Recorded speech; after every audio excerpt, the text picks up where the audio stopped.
Olá, galerinha do quinto ano, tudo bem com vocês? Eu sou a professora Juliana e vamos para mais uma aula de história. Vamos falar sobre os quilombos, as terras quilombolas. Nós já havíamos falado sobre as terras indígenas, as dificuldades que eles encontram até hoje para terem as suas terras demarcadas e que o mesmo também vem acontecendo com as terras quilombolas.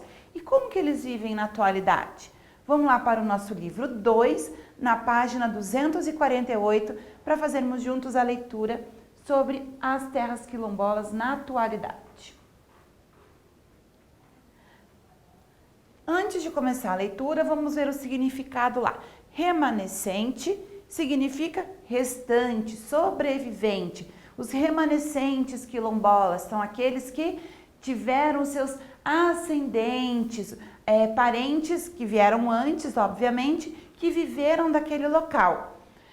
E ressignificado, atribuir um novo significado ao mesmo termo. Vamos lá. Atualmente, existem comunidades remanescentes quilombolas no Brasil. Elas surgiram como uma forma de resistência à escravidão, porém foram ressignificadas ao longo dos séculos. Hoje, os quilombos são considerados por muitos um símbolo de luta contra o racismo e de valorização da cultura negra. Obviamente, porque hoje em dia não existe mais a escravidão. Então, os quilombos são terras agora que remetem à luta contra o racismo e à valorização da cultura negra, que muitas vezes, até hoje, infelizmente, ainda é desvalorizada, ela é considerada algo inferior, tá?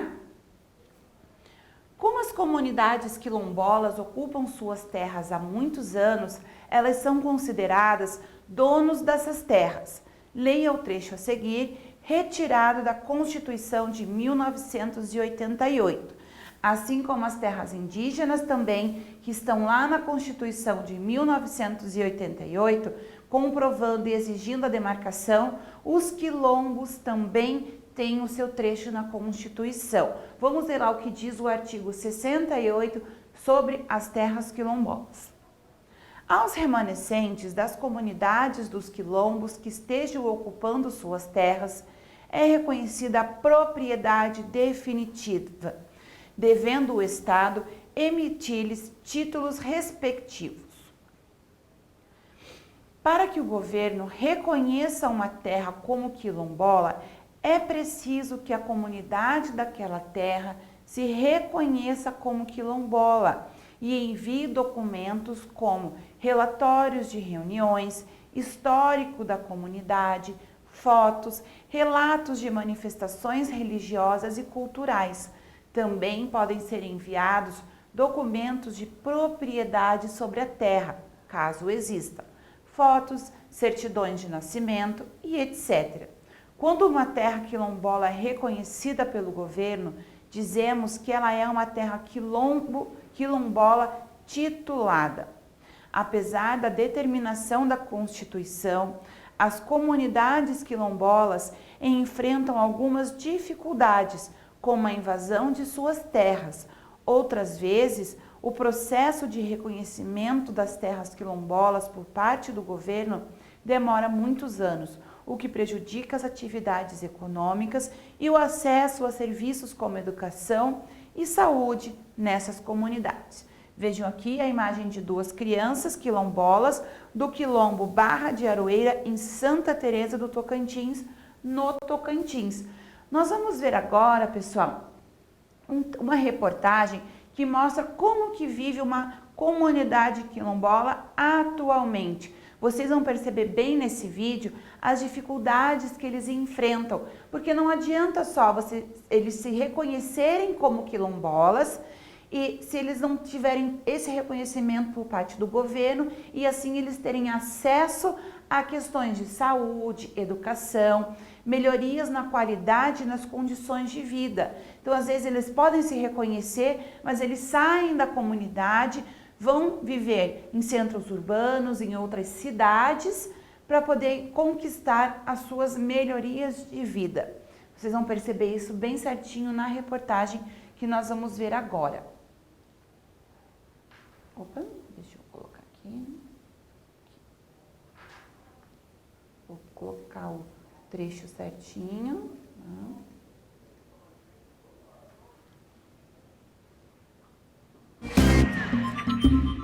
A abolição da escravatura no Brasil foi no dia 13 de maio de 1888. Mesmo depois da abolição, a vida dos negros nunca foi fácil.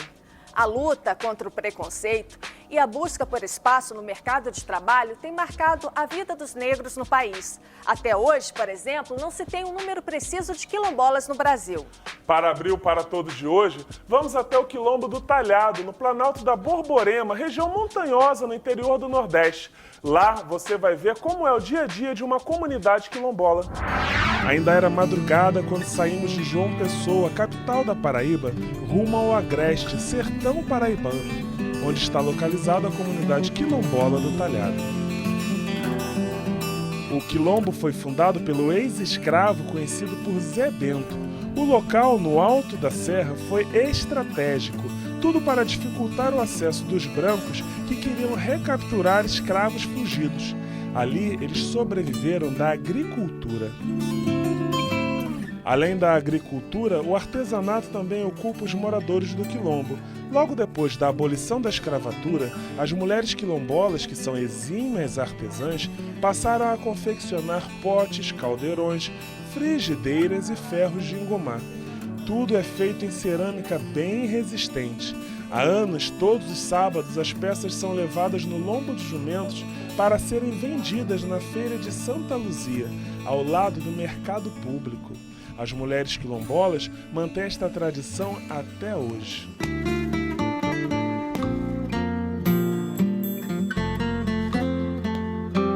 Os mais velhos reclamam da dificuldade da vida no quilombo. Eu nasci e me criei aqui.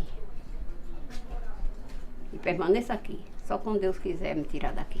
Melhorou um pouco. Conta que antigamente nós não tínhamos cisterna, nós não tínhamos energia. Aí, hoje em dia nós temos a cisterna, nós temos a energia, nós temos banheiro. Nada disso nós não tínhamos antigamente. Antigamente tudo era do jeito que era antigamente as coisas. E hoje mudou, graças a Deus, essas coisas. Assim. Agora, o que está faltando muito para nós aqui é água. Água nós não temos não, a cisterna secou, os açudes. Daqui para a semana que entra eu já vou ver se o prefeito bota água para nós, enquanto não chove, porque nós estamos sem água mesmo. Mas mesmo com dificuldades, a comunidade conseguiu se organizar. Hoje eles têm uma associação das ceramistas e uma escola infantil. Há 60 anos atrás, essa escola tinha o papel de ensinar a ler e escrever somente. E todas as instituições, a que continua viva, ativa, contando a sua história e trabalhando o saber do povo dessa comunidade, é exatamente a Escola Aruanda. Tem toda uma história passando de geração para geração, como é a vida do povo quilombola, e a escola está inserida nesse contexto. Aqui, professores e alunos têm a mesma origem. Com muito esforço, eu consegui fazer o curso de pedagogia, me preparei. Há 28 anos que eu trabalho na comunidade, eu sou filha da comunidade e eu já tenho essa experiência própria. Porque as minhas primeiras letras que eu aprendi na comunidade. Isso aqui é o núcleo rural da comunidade quilombola do Talhado. Aqui é uma comunidade isolada na Serra de Santa Luzia, de município do mesmo nome. Agora nós vamos sair daqui e vamos até a área urbana, a comunidade urbana do Quilombo do Talhado, reconhecida recentemente pelo INCRA como terra quilombola. Vamos juntos. O reconhecimento vem em janeiro deste ano. O INCRA declarou como terras da comunidade de remanescentes de quilombo urbano de Serra do Talhado, no município de Santa Luzia, a área de aproximadamente 16 hectares, onde vivem 125 famílias quilombolas. Mas o êxodo rural é grande. Parte da comunidade já se identifica como quilombola, mas parte nem tem ideia ainda do que seja essa identidade. Porém, se houver um reforço, muitos dos jovens que estão à distância ainda podem se engajar e levar adiante e reforçar essa identidade quilombola. Pelo menos no cinema, a história do Quilombo está eternizada. Foi no Talhado que foi gravado o primeiro filme do movimento do cinema novo brasileiro. Aruanda, que tem direção de Linduarte Noronha e retrata a vida espiritual do Quilombo da década de 1960.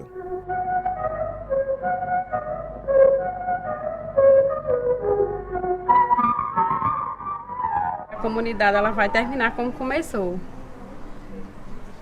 Começou isolada, um deserto, e eu creio que vai terminar como um deserto, porque as famílias estão só vindo embora e a comunidade não oferece, não oferece, o jovem precisa de trabalho, vai procurar em outros centros.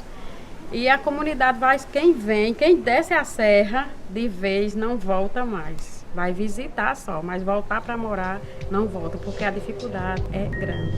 Só não falta amor, coração de mãe.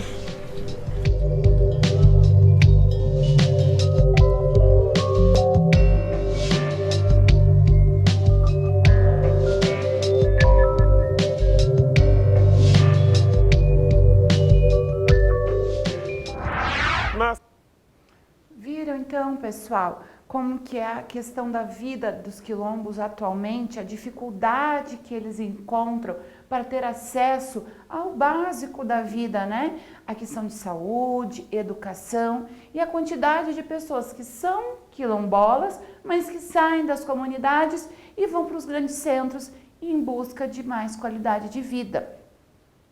Então agora, de acordo com a reportagem que nós vimos, com o texto que nós lemos no nosso livro, vamos lá na página 249 responder ao Mão na Massa. Sobre as terras quilombolas tituladas e em processo de titulação, analise o mapa a seguir e depois responda as questões. Então observem bem aqui o mapa do Brasil, né? Nós temos esse verde mais clarinho aqui, são as terras quilombolas em processo. Então, em processo, nós temos 1.719 terras quilombolas. E as terras quilombolas que já foram tituladas são 129. Percebam bem aqui que no estado do Maranhão, nós temos 399 terras que estão em processo. Mas o estado que mais tem terras que já foram tituladas é o estado do Pará, com 66 terras, ok? Vamos lá responder então. Número 1.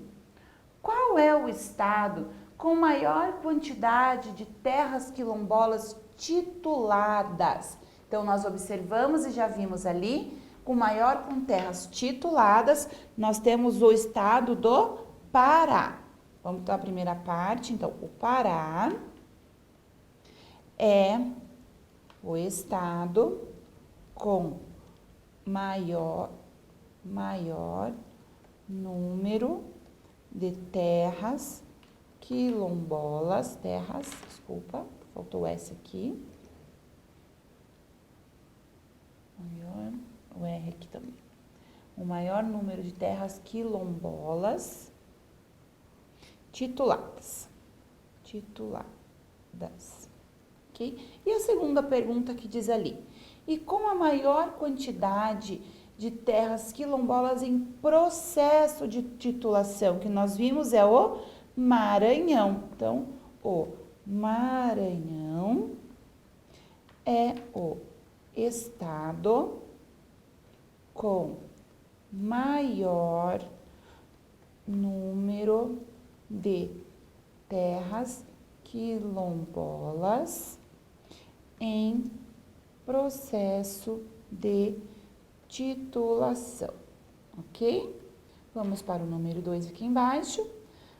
Por que será que há maior concentração de quilombos em alguns estados quando comparados com outro? A gente pode ver, pessoal, isso está associado à época da escravidão, porque os quilombos são terras o quê? Remanescentes aqueles que sobreviveram e que tiveram a sua sociedade formada ali. Então, isso está relacionado ao processo da escravidão, a distribuição da população no processo da escravidão, ok? Então, vamos lá para o número 2, pode acompanhar pelo livro. Então, está relacionada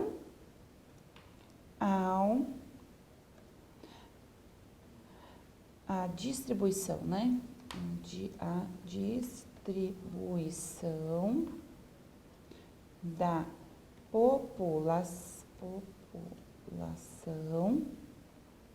durante o período escravista, ok? E por fim, o número 3, porque o acesso à terra é um direito das comunidades quilombolas, porque a terra permite a reprodução cultural, é um local que eles têm para fazer praticar as questões culturais, tradicionais, que eles carregam dos seus ancestrais, ok? Então, vamos lá. Porque a terra permite a reprodução cultural e o sustento dos quilombolas. Além disso, né, o direito à terra é assegurado pela Constituição, ok? Então, lembrando que eles têm o direito ao acesso àquela terra na qual eles já viviam, e aquele local é o que eles têm para praticar as suas questões de cultura, religiosidade, são situações específicas da comunidade e dali aonde eles tiram o sustento. Vocês viram lá na reportagem, as mulheres fazem o quê? Vasos de barro, de modo artesanal, para venda, certo? E tem outras atividades que eles praticam ali também, né? Estou citando o exemplo da reportagem. Então, pessoal, por hoje é isso. Nos vemos em breve para mais uma aula de história, certo, turma? Obrigada pela atenção de hoje. Tchau!